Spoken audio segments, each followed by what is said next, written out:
These were Latin America's darkest years. When in March 1976, General Videla took power in Argentina, all the countries of the Southern Cone region were already under the control of the military. Summary executions, torture, missing people, whether their names were Stroessner in Paraguay or Pinochet in Chile, they all ruled with savage repression in the name of the fight against communism. How did this come about? Of course, the United States cast its shadow over the Latin American dictatorships, but something else less widely known is the role played by France in their creation, and notably in Argentina.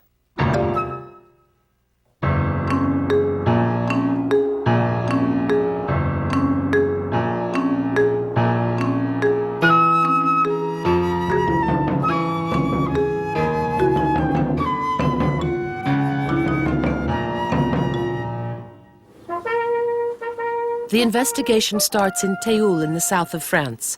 Former legionnaires, parachutists, pieds noirs, and members of the OAS, all nostalgic about French-Algérie, are gathered here. 40 ans après notre déracinement, nous avons voulu rendre un hommage particulier à tous ceux des nôtres qui sont tombés pour la défense de l'Algérie française. This is the most senior person at the meeting, Colonel Lachois, 96, who was condemned to death for taking part in the putsch of the generals of Algiers. He is a key witness. In order to understand the influence of the French on the Latin American dictatorships, one must go back in time, back to the colonial wars. Vraiment, j'avais vécu en Algérie, j'avais vécu dans tous les pays arabes. Je ne pouvais pas admettre qu'on perde l'Algérie. Everything starts with the war in Indochina. Given the command of a regiment in 1951, Charles Lachois is fascinated with the organization of the Viet Minh, who resist the French, even though the latter are greater in numbers and better equipped. En arrivant en Indochine, et tout de suite, ou presque tout de suite, je suis tombé sur le livre rouge de Mao Tse-tung. Je l'ai lu de bout en bout. C'est le premier devant lequel j'ai compris que ce qu'il appelait les arrières était plus fort que la troupe et qu'il fallait soigner les arrières avant de soigner la troupe.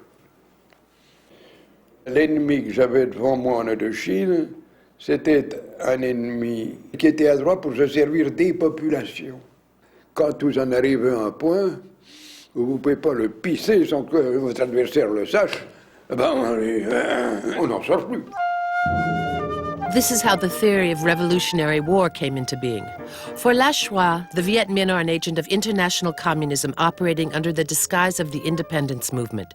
Its weapon, the indoctrination of the people. Consequence? In the Revolutionary War, there is no longer a front line. The enemy is everywhere. May 7th, 1954. The Viet Minh win the Battle of Dien Bien Phu, and with it, independence. For the French military, this is humiliation. A former member of the resistance, Captain Paul Ossares, is a witness to the debacle. La défaite de Dien Bien Phu était un choc.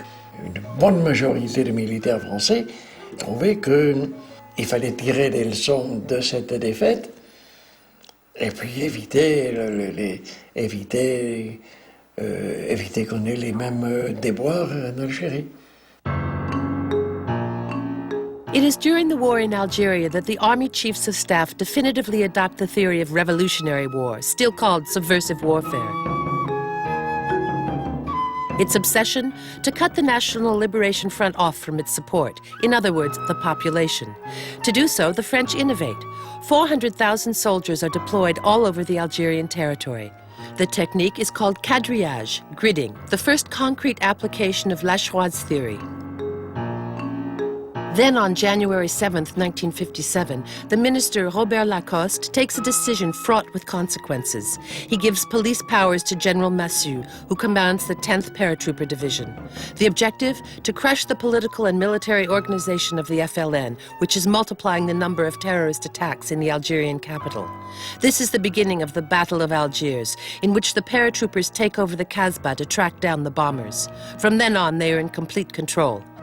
Their leader is Colonel Bijard, a former member of the resistance who won promotion in Indochina. Vous avez dit qu'au début, ce rôle de flic, ça vous plaisait pas trop. Oui, mes hommes non plus. Mes capitaines préféraient le djebel, le combat contre un homme qui se bat en face de vous, qui se bat bien, bah, tant mieux, quoi. Voilà, c'est vrai, c'était plus dans notre nature que de faire un travail de flic. On l'a fait un travail de flic rapide, quoi, à la para.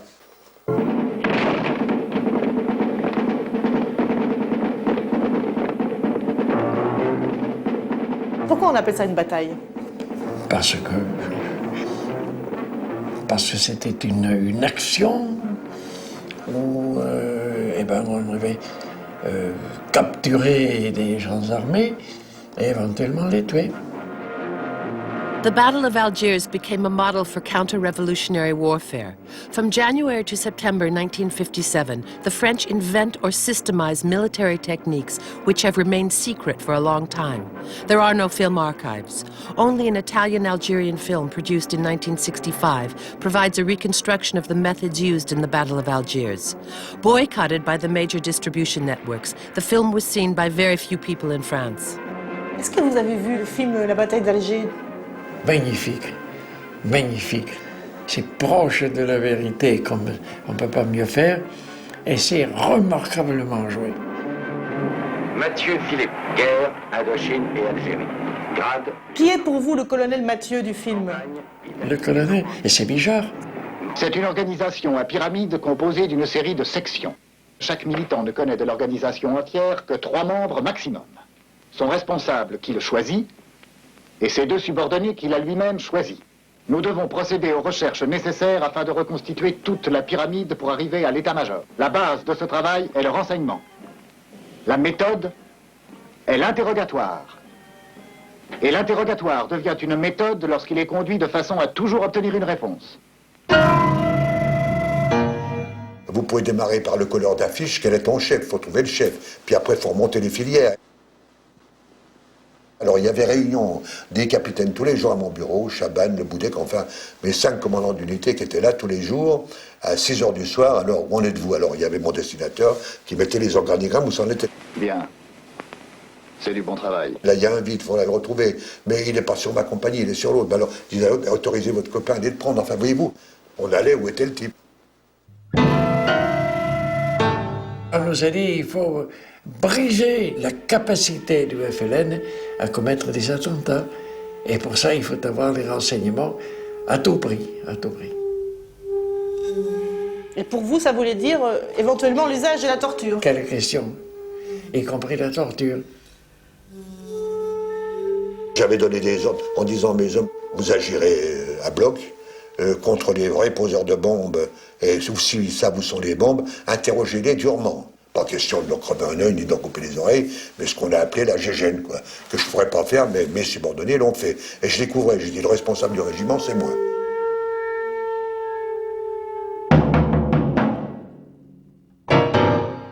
L'escadron de la mort, c'était un certain nombre de sous-officiers mis à ma disposition par Massue, dont je ne dirai jamais le nombre ni les noms pour que ça ne leur retombe pas dessus, voyez-vous.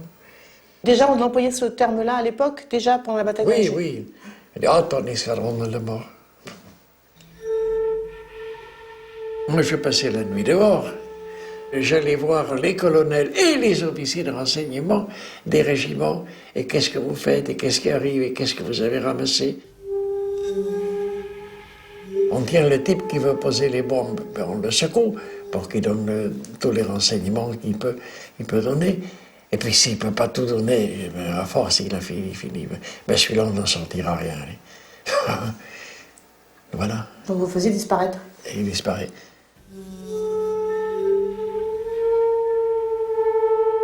Cette technique de disparition, vous confirmez qu'elle est inaugurée là-bas pendant la bataille d'Alger? Oui, oui, oui. Death squadrons, missing persons, these methods were invented in Algeria. At the time, only Paul Tedjen, the chief of the police of Algiers, denounced the disappearance of prisoners among the 24,000 detainees officially listed. On m'a pas rendu 4000 lorsqu'au mois de septembre 1956, 57, j'ai fait le compte, il m'en manque trop. Où sont-ils? Dans les camps, à Pont-de-Cazel, même pas. Je suis allé à Pont-de-Cazel pour voir, il n'y était pas. ils avaient disparu. Les ouèdes, la mer les renvoyait. Renvoyait les crevettes bijards, comme ça qu'on appelait les hommes. On mettait les pieds dans une bassine de ciment. Quand c'était pris, on les larguait en hélicoptère dans la mer.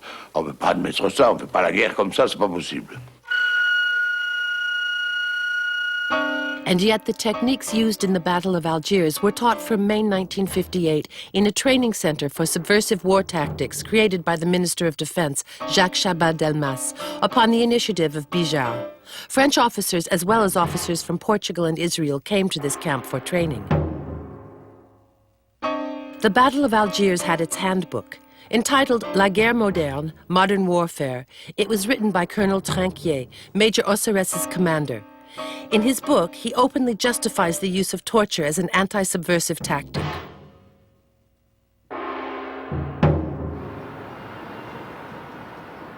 It is at the École de Guerre in Paris where the transmission of these techniques is principally made.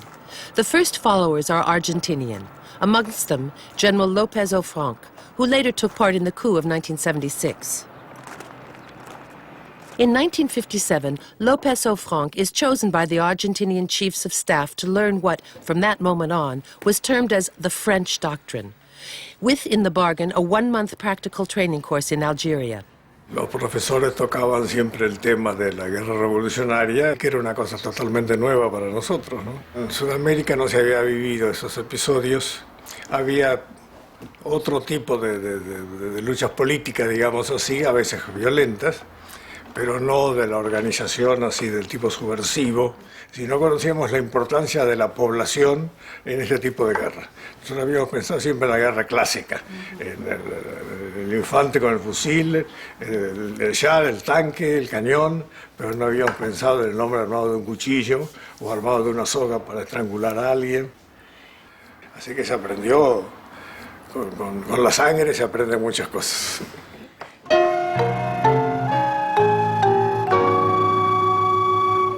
This is how the methods of the Battle of Algiers are exported for the first time to the Buenos Aires Military Academy.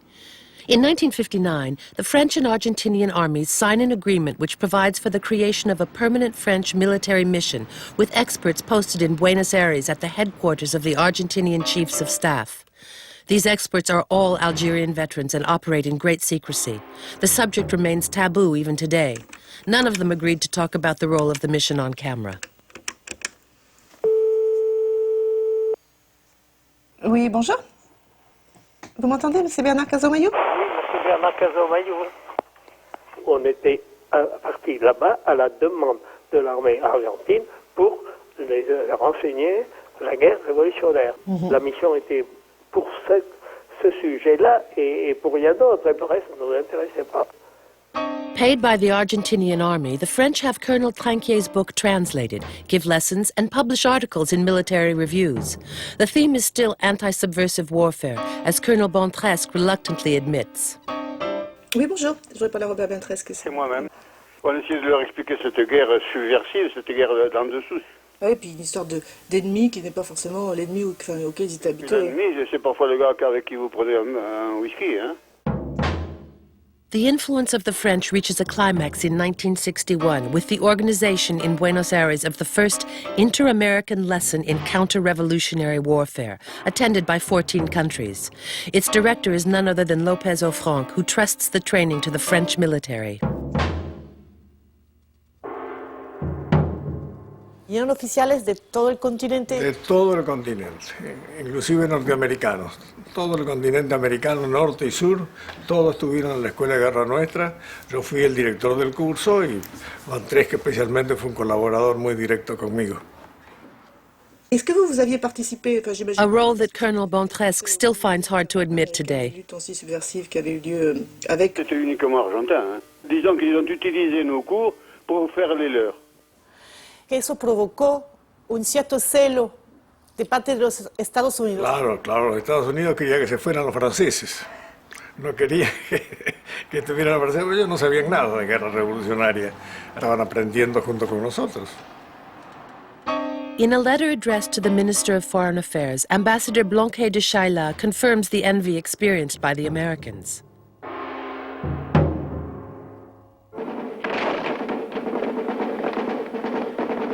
The irony of history is that whereas it was made to denounce the dirty war waged by the French, the film The Battle of Algiers was used to train the Argentinian military in anti-subversive warfare. Who supplied the copy of the film remains a mystery. Alors, tu pouvais pas te décider, sans faire tant d'histoire, ça aurait été mieux pour toi. Hannibal and Julio were cadets at the Argentinian Navy when they were shown the film in 1967. 5 years later, the two officers were imprisoned, then dismissed from the army for having denounced the use of torture. Finalement, craché le morceau. Y la verdad que no son recuerdos agradables, porque también lo viví en carne propia. ¿Quién la presentó esta película en la escuela naval? Bueno, nosotros ahí éramos cadetes y la dieron, bueno, creo que era el jefe de estudios con el capellán militar, que estaba destinado en la escuela naval, o sea que había un acompañamiento desde el punto de vista religioso. El capellán justificaba los métodos de la batalla de Algiers. Se justificaban, claro. La tortura incluida. Sí, sí, aparte... No se veía como un problema moral, se veía como una herramienta de combate. Acá en la Argentina, un sector de la iglesia jerárquica avaló todo eso, acompañó, digamos. Yo creo ahora que esa película fue dada como para ir preparando a los cadetes a un futuro de operaciones totalmente diferentes a lo que uno había entrado a la escuela naval, ¿no? La guerra regular. Y esa guerra irregular, digamos, como que la estaban introduciendo de a poco en forma para que se acostumbrara, digamos, el sujeto a ese tipo de metodología, ¿no? Que se iba a utilizar obviamente más adelante. Es decir, que bueno, que no nos preparaban para la guerra contra un enemigo exterior, sino para tareas policiales, contra la población civil, que en definitiva forma parte, digamos, de última, los enemigos. ¿En aquella época se utilizaba la tortura en el ejército o no? Anteriores a eso, creo que no. Yo tengo conocimientos de los años 68 que a mí había oficiales de ejército amigos que me contaban que en Brasil y en otros lugares, a través de la Escuela de Panamá de los americanos, hacían prácticas en vivo con prisioneros, con presos, la tortura. Pero era muy exclusivo para gente de inteligencia.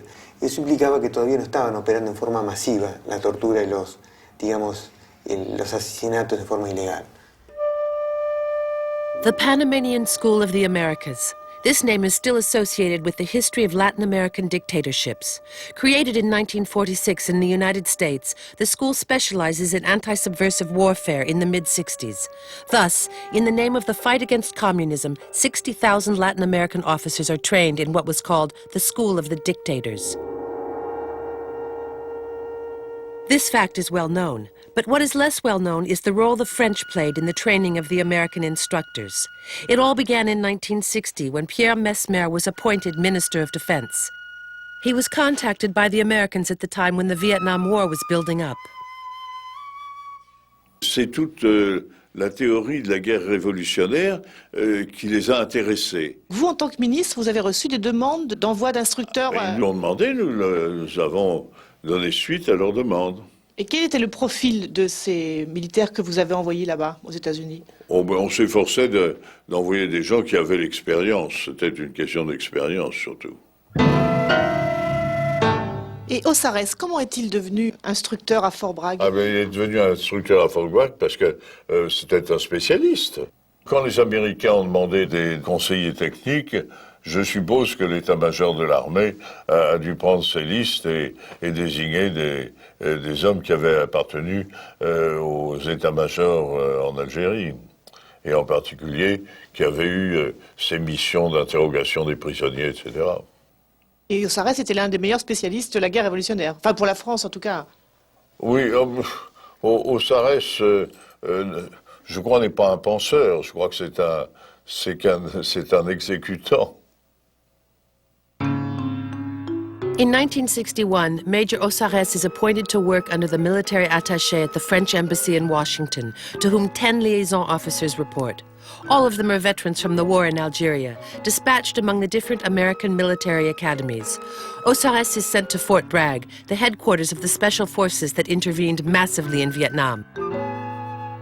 Qu'est-ce que vous avez donc enseigné là-bas? Eh bien, j'ai enseigné les conditions dans lesquelles j'ai fait un travail qui n'était pas celui que fait normalement une armée classique. En clair, vous avez enseigné les techniques de la bataille d'Alger. C'est ça. C'est-à-dire aussi bien les arrestations, le renseignement, la torture, tout ça. Tout ça. The United States. General Johns and Colonel Bernard are two former students who studied under OSRS at Fort Bragg. Vietnam veterans, today they are active campaigners against the use of torture. They confirm that at the beginning of the 60s they had never heard of anti-subversive warfare. At that time, you considered that French had more experiences in counterinsurgency, for instance, than American people? Oh, there's no question about it. We had no experience in this. We called in people from France. We read their books. We read the experiences there to try to learn as much as possible. What kind of books, for instance, did you read? The Trinquier's book. Now, we got Trinquier's La Guerre Moderne. We got this at Fort Bragg in 1961 in draft. And Paul Osores, it was sent to him. He had worked for Trinquier. And we went over it in detail. And I was one of the folk who explained what later became the Phoenix program. We drew it from that book.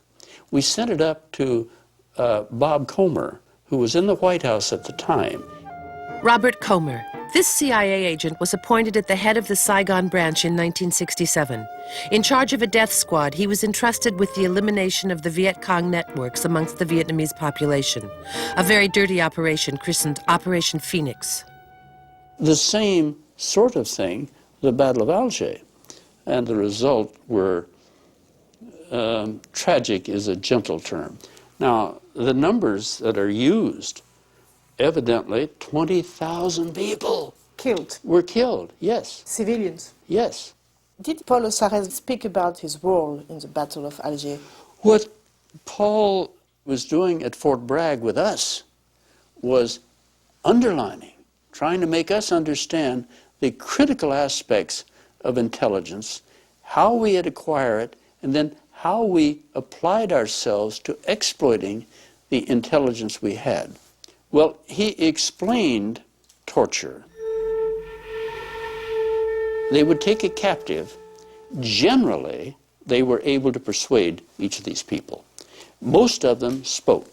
Those who didn't, they put in enough pain and mortal pain that most of them spoke. And then to have one prisoner watching another one being tortured and realize he was next often made him willing to talk.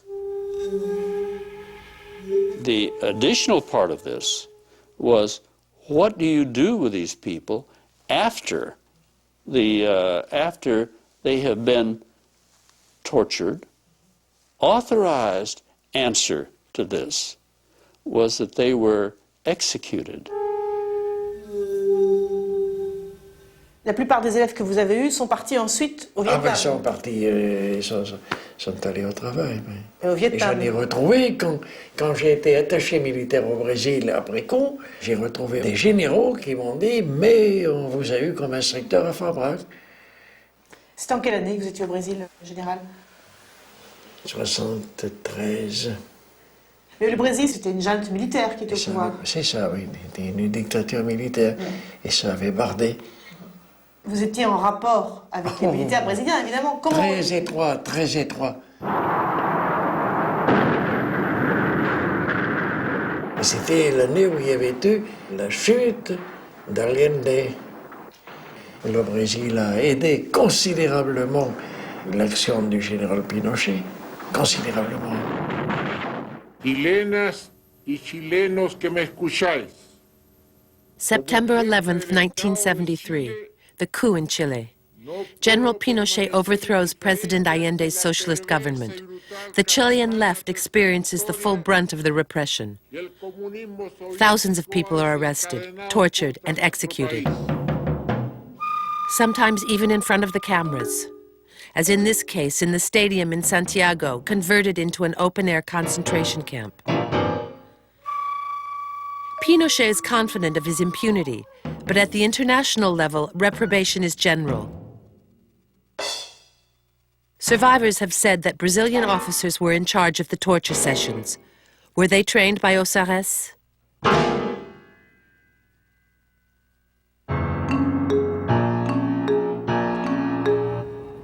Declared senile, Pinochet is protected from any legal proceedings and cannot be contacted.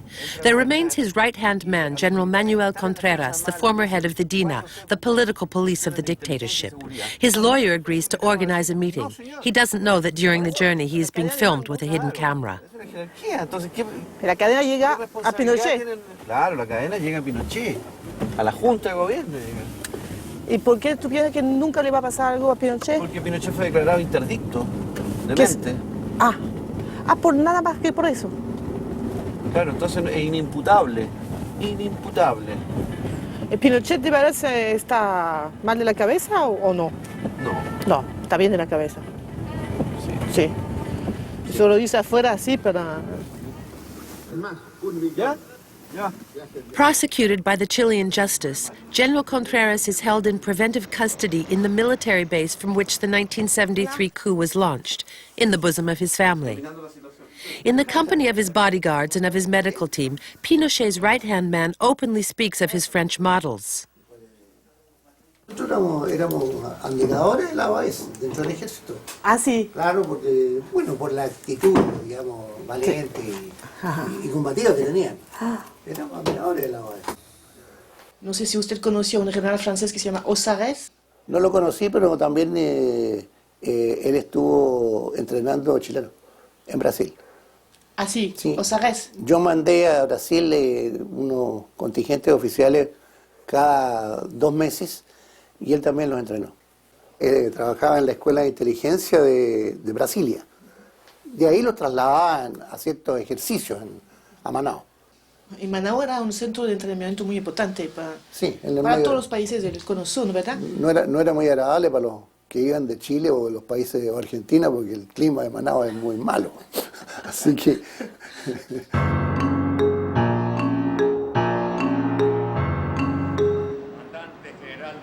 Back to Argentina. Juro por Dios, nuestro Señor y estos santos evangelios. When in March 1976 General Videla takes power, he applies what was learnt from the Chilean coup. The repression was even more intense but covert, far from the cameras. There were no images of bodies or executions. The Argentinian model? The Battle of Algiers. All the generals of the junta are pupils of the French. Amongst them is General Bignone, who is under house arrest today. He is accused of having stolen the babies of the women he executed. He was the one who drafted the military decrees instituting the dictatorship. Si se comparan los reglamentos, ¿cuáles son las similitudes, ¿no?, de lo que hicieron los franceses en Algeria, por ejemplo? Yo diría que es una copia, yo diría que no hay diferencia. La influencia francesa fue la que guió toda nuestra doctrina, que se volcó en los reglamentos y que fue lo que aplicamos después, ¿no? Que fue lo que aplicamos después. Since 1959, the military experts have not moved from the 12th floor of the Argentinian Military Chief of Staff headquarters. On the day of the putsch, they have front row seats. Robert Servan, who is in charge of the mission, is a close friend of General Bignone's. The Frenchman and the Argentinian first met when they were at the military academy in Madrid at the beginning of the 60s. That is the only thing Colonel Servan, with whom the conversation was cut short, is ready to admit today. Allô? Oui, bonjour madame, j'aurais parlé à Robert Servan, s'il vous plaît. Oui, bonjour madame. Bonjour madame. Bon, ne quittez pas. Est-ce que vous confirmez que pour les Argentins, les militaires argentins, l'influence des Français a été très importante? Oui, non, écoutez, je vous remercie. J'aurais été très gentil de me téléphoner, mais je ne peux pas rien vous dire au téléphone. Je ne comprends pas très bien ce que vous me dites. J'ai des ennuis avec mes oreilles. Vous savez, ça fait un moment que j'ai quitté l'Argentine. Ah oui, je sais. Oui, je sais. Vous étiez, vous? Je connaissais l'ami Bignone. Oui, tout à fait. Vous l'avez lu, son livre, où il parle de vous? Oui. Voilà, donc il ne parle pas beaucoup, hein. Il raconte de... Era un especialista en guerra antisubversiva, ¿no? Robert Servan. Sí, claro. Ya sabía mucho. Sí. Dictaba conferencias. Sí, en la escuela de guerra, fundamentalmente en la escuela de guerra. Y si no, donde lo llamaban. Y evacuaban consultas que hacíamos el Estado Mayor nuestro que le hacía consultas, le pedía trabajos. Bueno, no, para algo estaban acá. Claro. No cobraban el sueldo de gusto, no, los hacíamos trabajar. As for Michel Lenoret, Colonel Servant's assistant, he denies everything. Écoutez, madame, il y a déjà pas mal de gens qui tournent autour de cette histoire. Hein. Je dirais, pour employer des mots dont on n'a peut-être plus tellement l'usage à l'heure actuelle, mais c'est notre honneur, quelquefois, que l'on met en doute. Je comprends. Et c'est notre honneur que l'on met en cause. Oui, je comprends.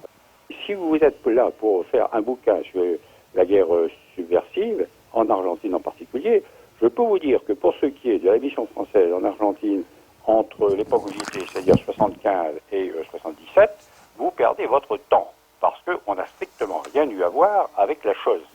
Écoutez, moi j'ai tous les documents du chat, je peux vous dire, tous les rapports de l'activité de la mission, envoyés par le colonel Jean-Claude Le Guen à son ministère de tutelle, sur les conférences qui sont faites sur la campagne d'Indochine et d'Algérie, avec des questions posées par les élèves pendant 3 heures, j'ai tout ça. Malheureusement, comme je vous disais, c'est pas mauvaise volonté de ma part, mais je n'ai vraiment rien à vous raconter sur la chose. D'accord. Bon. Voilà, madame. Je vous remercie, monsieur. However, the influence of the French during the dictatorship is confirmed by 2 first-class witnesses, General Arguindegui, the former Minister of the Interior, and General Diaz-Bessone, the former Minister of Public Works. Commander-in-Chief of the 2nd Army Corps, Diaz-Bessone was responsible for the concentration camps of northeastern Argentina. The Spanish judge Garzón has asked for his extradition. As for General Arguindegui, there is also an international warrant for his arrest. He is accused of having organized the disappearance and the extortion of dozens of victims. For the time being, the 2 generals are protected in their countries by an amnesty law. It is the first time they speak in front of a camera about the methods of the Argentinian dictatorship and of the influence of the French. La primer arma, el primer ejército para la lucha contra una agresión revolucionaria, subversiva, guerrillera, es un buen aparato de inteligencia. Y esto fue una de las enseñanzas que nos transmitieron los franceses de su experiencia en Argelia.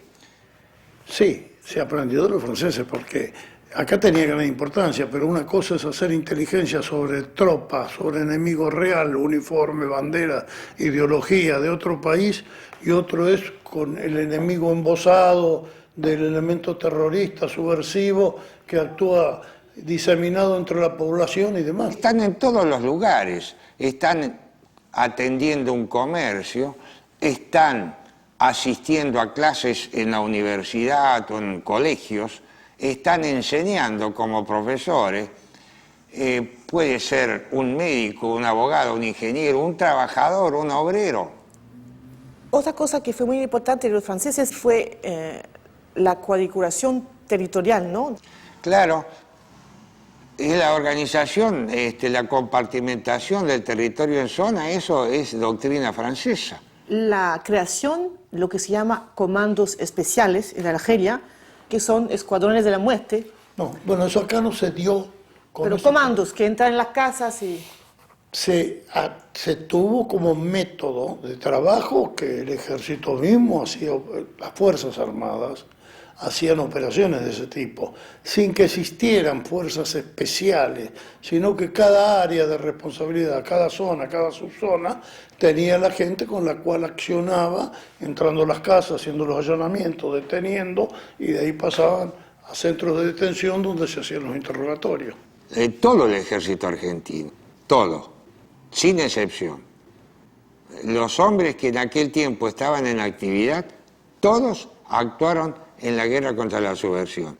La picana, todo eso se enseñó aquí, ¿cómo fue? No, yo no creo que se haya enseñado, se explicó qué era y bueno, fueron métodos que se fueron adoptando a medida que se hacía la lucha. Métodos a los cuales no era ajeno también en algunos de ellos las propias elementos de investigación de la Policía Nacional, ¿no es cierto?, de la Policía Federal. ¿Cómo usted puede sacar información si usted no lo aprieta, no tortura? ¿Cómo usted puede...? ¿Y sabe por qué?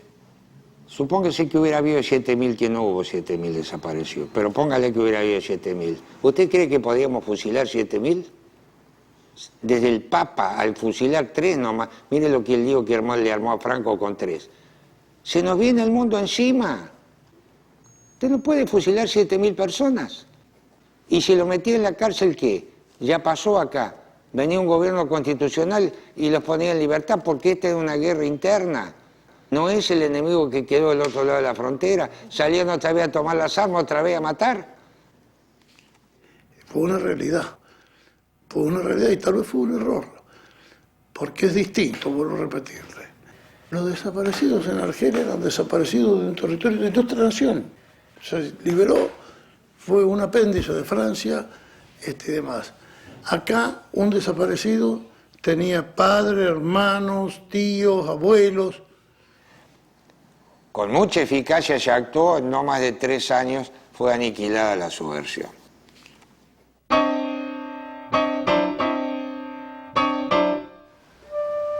According to human rights organizations, 30,000 people disappeared in Argentina between 1976 and 1982.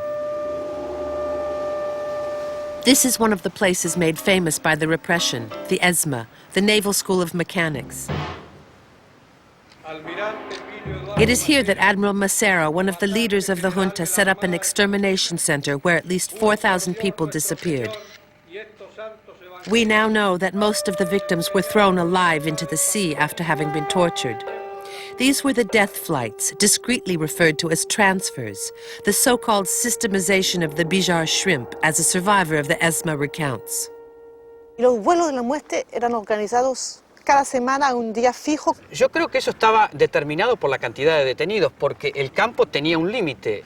No podía haber ahí más de 100 personas. Entonces, cuando se llegaba al cupo, se aceleraban los traslados. Entonces, bueno, normalmente había un día fijo, que eran los miércoles, que eran los días de traslado. Pero a veces, por la cantidad de detenidos eran más, a veces había 2 traslados por semana, concretamente.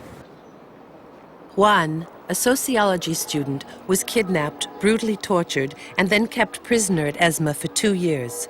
As for his wife, she was one of the missing persons from the Naval School of Mechanics, where Captain Acosta, alias El Tigre, reigned all-powerful. Acosta era el jefe de inteligencia, una especie de loco que vivía sus 24 horas del día ahí adentro, concretamente, no salía para nada y estaba totalmente obsesionado con dirigir la vida de sus oficiales y también administrar el campo de concentración. Él decía que el nombre de guerra, el Tigre, le había sido puesto por el oficial de inteligencia francés que había sido su maestro en la lucha antisubversiva. Today, Acosta is in preventive custody. He is accused of having stolen the babies of the women he tortured to death. Impossible to interview him in prison. The Navy refuses. Pity.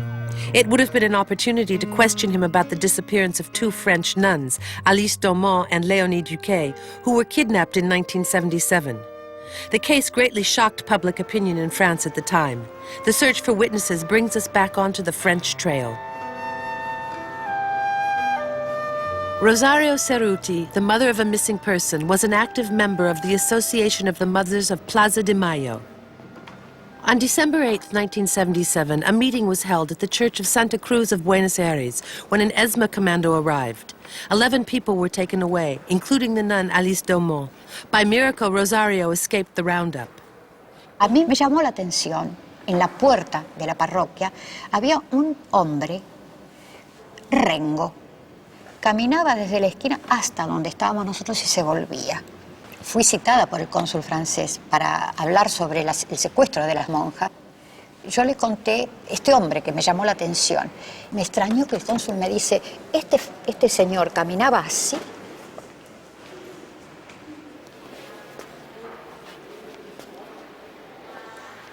Entonces el cónsul sabía quién era. Cuando comento esto en Francia, en el año 78, en el convento de las monjas donde yo estuve hospedada con otras madres, me dicen resueltas, sí, ya sabemos, es un francés de Argelia.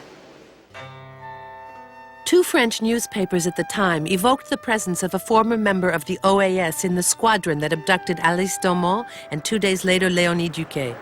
Information also confirmed by the journalist Jean-Pierre Bousquet, who was then working at the AFP office in Buenos Aires. He has written a book about these women, referred to as the Mad Women of the Plaza de Mayo.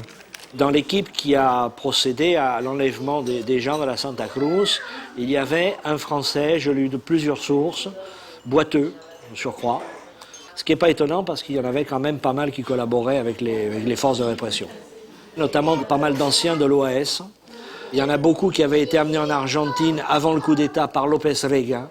Donc sa garde rapprochée était faite essentiellement d'anciens de l'OAS d'Oran, des commandos Delta de l'OAS. Before the coup, López Rega was a minister. He prepared the way for the generals by founding the AAA, the Argentinian Anti-Communist Alliance, an extreme right-wing organization which decimated the Argentinian left. The former members of the OAS played a key role in the creation of these death squads. Le vice-consul qui suivait de près justement un peu ces groupes, ces anciens d'Algérie, d'OAS, parce que lui-même avait eu pas mal de connaissances dans ces milieux-là, m'avait bien dit qu'effectivement, le boiteux qui était à l'église devait vraisemblablement être un des anciens de l'OAS. Il le connaissait personnellement. Bertrand de Parseval. Apparently, this is the name of the lame Frenchman. At the end of the Algerian War, he escaped to Argentina, as did a number of OAS leaders who escaped from the French courts thanks to the complicity of international networks. Ma compagnie était basée dans les sous-sols de la mairie d'Alger, là, ici. Among them was Nicole Bessineau, condemned to death for taking part in the Delta Commandos, the OAS death squads. Like her father, General Gardy, commander-in-chief of the Foreign Legion, or her husband, Michel Bessineau, who took part in the putsch in Algiers. C'est là que je faisais la guerre, moi. Et à côté d'Alger, vous étiez? Ah oui, on a bien rigolé. A curious coincidence. At the time when the French military were training the Argentinians in anti-subversive warfare, the leaders of the OAS were welcomed with open arms by the Argentinian government. C'est un pays assez extraordinaire. Nicole était sous un faux nom pendant 8 ou 10 ans. Ils nous ont donné des cartes d'identité sous nos faux noms. Sans problème. Des permis de conduire, des comptes en banque, des propriétés, sous des noms dont ils savaient, eux savaient qu'ils étaient faux. On le connaît un peu, Bertrand de Perceval. As for the lame Frenchman, it seems he left Argentina 3 years ago to settle in Bangkok. It was during a visit in the south of France that this meeting finally took place. Angel Face was his nickname in the OAS Delta Commandos. According to him, it was during a street fight in Algiers that he lost his leg. How many people has he killed? He no longer knows. Condemned to death in Algeria, he has been in prison in France. And then, the unexpected. J'étais à Fresnes et à la sortie, ils m'ont appelé au ministère de l'Intérieur, ils m'ont offert de voyager en Argentine gratuitement avec des tracteurs, etc., des sous. C'était bien. Ils m'ont demandé si je voulais bien partir. J'ai dit bien sûr. En fait, ils voulaient se débarrasser de vous. Ils avaient un tout petit peu peur. J'étais pas fou, mais je leur ai fait croire. Apparently, Parseval hasn't read the books which mention the lame Frenchman in connection with the disappearance of the French nuns. Ils doivent en inventer des conneries. Yet he confirms he was summoned by the vice-consul Jacques Marquez at the time of the affair. J'ai dû être dénoncé à l'époque de cette action par une ancienne fiancée à moi. Je crois. J'ai pensé ça. Elle vous aurait dénoncé à l'ambassade? À l'ambassade, pour, ouais. pour vous embêter? Par méchanceté, par bêtise. Ceruti, qui est Ceruti? C'est l'une des témoins... C'est donc cette femme qui, de bonne foi, n'a pas parlé de moi, mais d'un cojo. Un cojo. Et là, le comte de Marquez a pensé que c'était moi. Voilà. Et pourquoi il a pensé à vous, d'après vous? Ancien de l'Ouest et boiteux. Et donc après, ils vous ont convoqué? Il m'a convoqué, il m'a parlé gentiment au début. Et puis après, il m'a menacé de me faire parler, de m'emmener dans un coin où je ne pourrais plus protéger mes petits copains parce que je serais obligé de parler. J'ai dit, ça va pas la tête. Je suis parti, ils m'ont photographié en bas et puis 2 jours après, ils m'ont téléphoné en me disant que c'était fini. Parseval claims that he had no part in the business of the French nuns. What is certain is that in Argentina, the former OAS members had followed the affair very closely, notably Hervé Faure, who has been living in Buenos Aires for 40 years and who unconditionally supports his pal Bertrand. Il y avait peut-être un mec qui boitait qui était français, mais c'était pas Bertrand. Il a été inquiété avec ça. Un peu. Le connard de Marquez, je dis, on a été obligé de mettre le voilà pour qu'il ferme un peu sa gueule. Bertrand, il ne sait même pas, je crois. Il n'est pas au courant. Il doit être au courant, mais il ne sait même pas ce qu'on a fait, ce qu'on n'a pas fait. Is it because of the threats that the case was never truly solved? It is possible that the Vice Consul's investigation was not encouraged by his higher authorities, because although the French government officially denounced the excesses of the dictatorship, in Buenos Aires the embassy adopted a rather ambiguous attitude. Lorsqu'il y a eu l'enlèvement des 2 religieuses françaises, la consigne de l'ambassade, c'était bon, on fait pas de bruit, on va essayer de régler ça en douceur. Moyennant quoi, ça s'est pas réglé. Et l'assesseur militaire auprès de l'ambassade de France? L'assesseur militaire auprès de l'ambassade de France, le colonel Le Guen, quand il est parti, parce que sa mission était terminée, il a été reçu à l'état-major et il a fait une déclaration en disant qu'il se sentait totalement solidaire des militaires argentins et que dans les mêmes circonstances, il aurait fait la même chose. Ma dépêche a été très très mal prise à l'ambassade. L'ambassadeur était très mécontent. Bon, à l'époque, c'était d'Estremo qui ne rêvait que de faire venir Giscard en Argentine, de le faire inviter par les militaires argentins. Donc, tout ce qui pouvait nuire aux bonnes relations était malvenu. How far did France's ambiguous stance go? General Arguindegui, Minister of the Interior of the dictatorship, has agreed to answer this question, theoretically off-camera. His answer is astonishing. Entre nosotros, yo tengo la impresión que el gobierno francés de aquella época, yo hablo del proceso, ¿no? Apoyaba mucho a lo que estaban haciendo ustedes. Sí. Es decir, yo le diría así, Francia, a nivel de los gobernantes, el máximo nivel de conducción nos apoyaba, pero en la ejecución abajo, contra los derechos humanos ha sido muy difícil, y contra la opinión pública.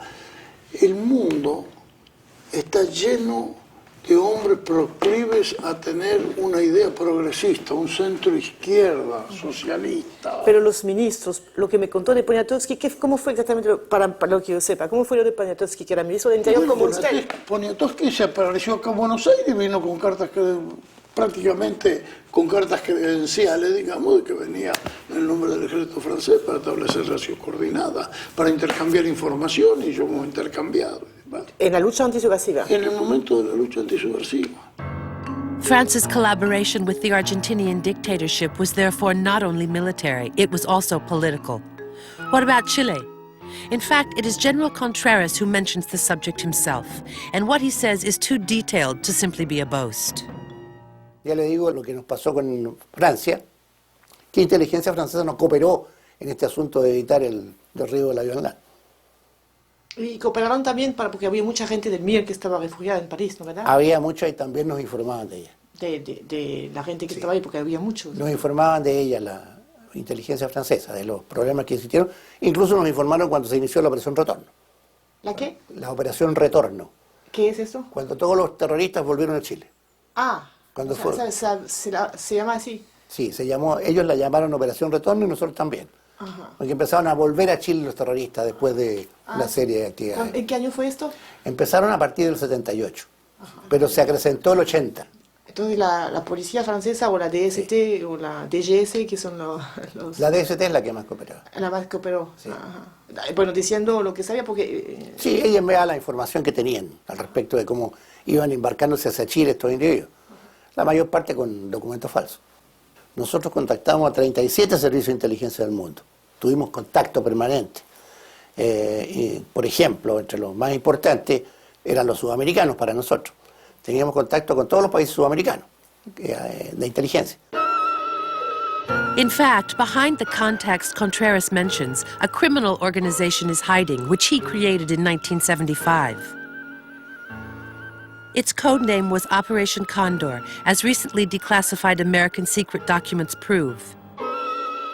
Regrouping 6 dictatorships of the Southern American continent, it is inspired from the Interpol model with a specialty, the fight against subversion.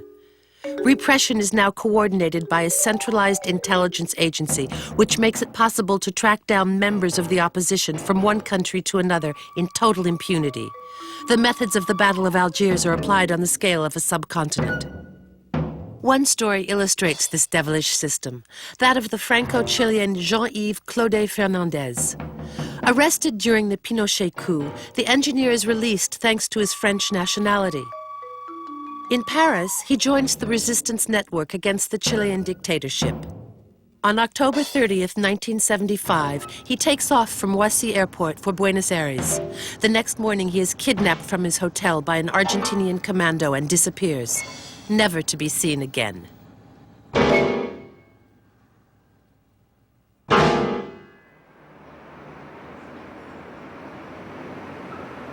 Where did the information making it possible to arrest Claude Fernandez so quickly come from? This question continues to trouble Horacio Méndez Carrera, the Argentinian lawyer of the family. However, the missing man's torturers have been clearly identified. El principal responsable de su desaparición era el coronel Ribeiros, alias Rawson, que era su nombre de guerra, en ese entonces mayor del ejército argentino. Y Ribeiros fue el que jugó el principal rol en la lucha antisubversiva en el año 75 dentro de este marco. Él viajaba permanentemente a Paraguay, al Uruguay y sobre todo a Santiago de Chile, porque le prestaba a Chile un apoyo esencial. It is here at the headquarters of the intelligence services of the Argentinian army that Ribeiro alias Rawson used to work. He was in permanent contact with the Chilean DINA thanks to this man, Arancibia Clavel, sent to Buenos Aires to coordinate the elimination of the Chilean opposition in exile in Argentina. A concrete application of Operation Condor brought to light thanks to the confiscation of secret archives. Arancibia Clavel, en los memos que envía a Chile, vía Telex, lo cita no solamente a Ribeiros, sino que además menciona a un francés de apellido Claudet. Luego se dice que Claudet Fernández fue interrogado y que, acá tengo, que ya no existe, con una sigla RIP, ¿no es cierto?, Requiem in Pace, señalando que Claudet Fernández ya había sido asesinado. ¿Se puede imaginar que el coronel Ribero, alias Rawson, fue un alumno entonces de los franceses? Absolutamente. Él fue un alumno como toda esa camada de oficiales. Colonel Ribeiro lives in one of the chic neighborhoods of the Argentinian capital. Born in 1932, he is the pure product of the French training, like all the military of his generation. Unfortunately, Ribeiro, alias Rawson, refuses to open his door.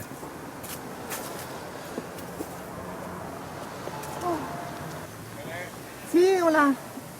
Soy de Francia, quisiera hablar con el coronel Ribeiro, por favor. ¿Quién es? Yo estoy haciendo un trabajo histórico sobre la historia de la lucha antisubversiva desde Indochina hasta hoy. Sí. Pero no quiere que nos veamos un momentico, porque eso no... No, le agradezco, no, vea, es un tema para mí terminado, es un tema desgraciado.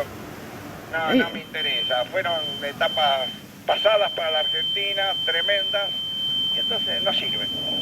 Lo mismo que para ustedes los franceses, entonces creo que lo importante es mirar adelante.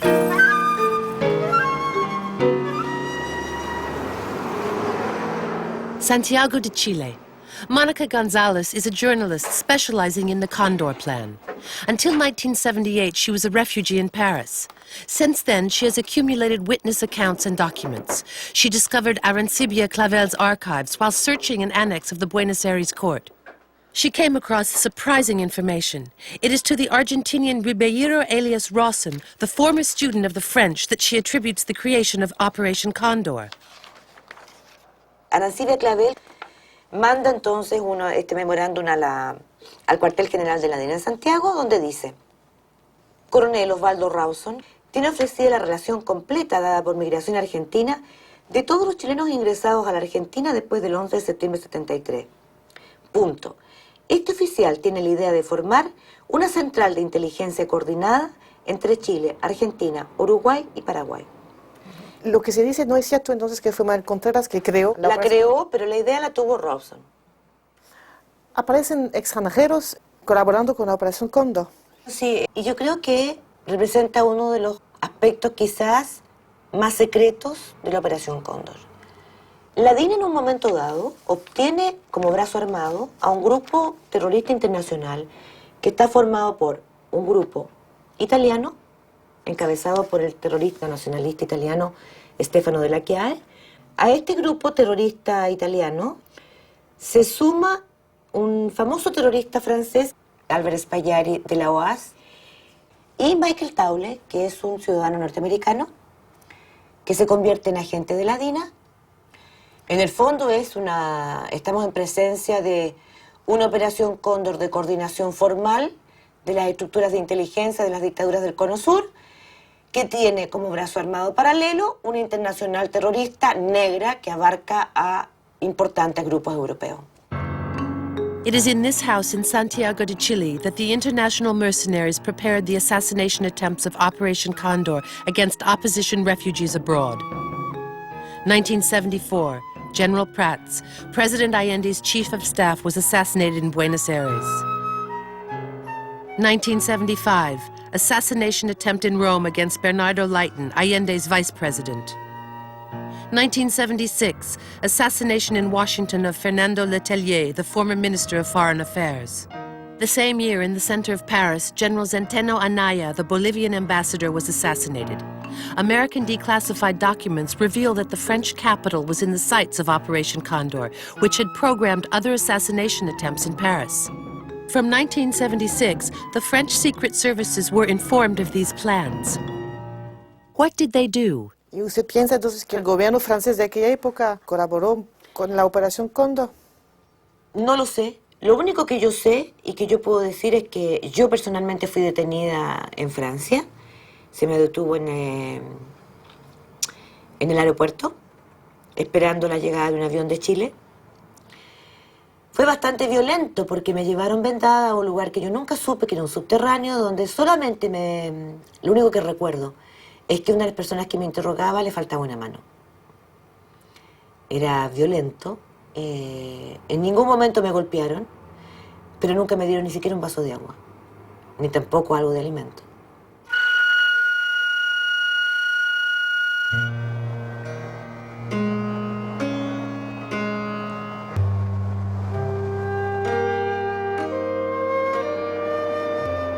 Arielle is Jean-Yves Claude Fernandez's widow.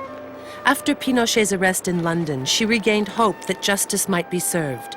A French judge reopened her husband's case. International arrest warrants were issued for General Contreras, Arancibia Clavel, and for Colonel Ribeiro alias Rawson. They should be sentenced in absentia in Paris. After 27 years in exile in France, Arielle has gone back to live in Chile.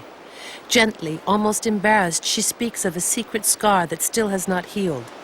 She doesn't understand the attitude of the French authorities at the time of Jean-Yves' disappearance.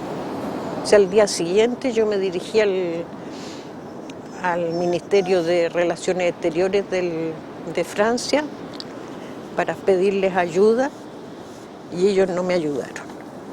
Me dijeron que había que guardar silencio, que no había que hablar porque cualquier cosa podía ser peligrosa para la persona.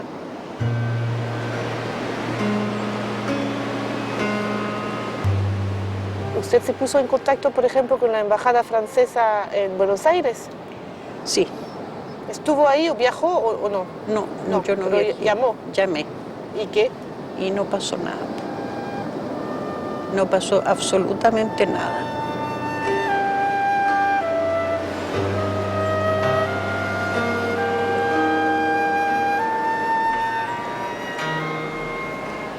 ¿Cómo explica usted esto? Yo explico esto nada más que